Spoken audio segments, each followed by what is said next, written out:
Excited ko ni nabalik ko sa kadungkan-anan ako pag college o tanawa. Hello guys.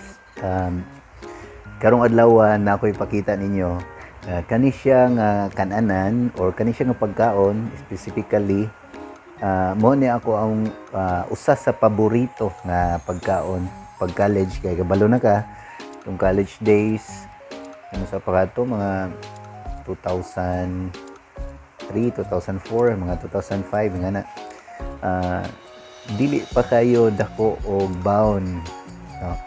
Gani enough ra ang baon para sa college student parehan ako atong panahon na nga makauli unya kung mukaon ko og mahalon di ko kauli no nya nagpuyo ko sa Lapu-Lapu dayon ang normal na sa Cebu. So kani ako na ipakita ninyo kay excited ko kay karon pa ko nakabalik aning lugar.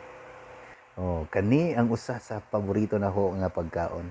Mabusog na mi ani, usa lang gani ka buok, usa lang ka buok ingani unya puso do ka buok ana sulbad na. I hope kadtong mga nakaanha maka-remember mo sa memories aning tindahan o aning pagkaon. So wala pa kasuway, try mo ani. Wala ko'y kuan na niya. Dili ako yung official endorser ani pero ako lang ning ipakita kay naani memories nga behind ani nga pagkaon. Syempre bisag ni dako nako na ako ikaw yung family, ganahan ko i-share sa ako ang mga anak unsa akong nasuwayan og nauyon na sad nila ni kaon sa sila ani. Ni palit ko ani kaning pagkaon kay mao ni akong kanunon pag college pa nako. Para sa mga classmate nako din ha, no, og sa mga dili classmate basta kadungan og kaon din ha. Kay numdum mo ani. Oh, basin dili tanan ganahan ani pero usa ni sa akong paborito pag college days nako.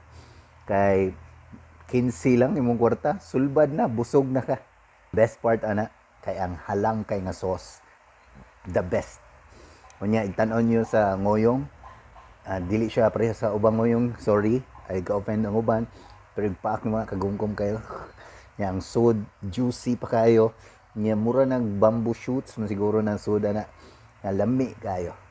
So I recommend kadtong mga taga dinha or mga estudyante pohon kung mag face to face na, I recommend Chinese ngoyong, the original.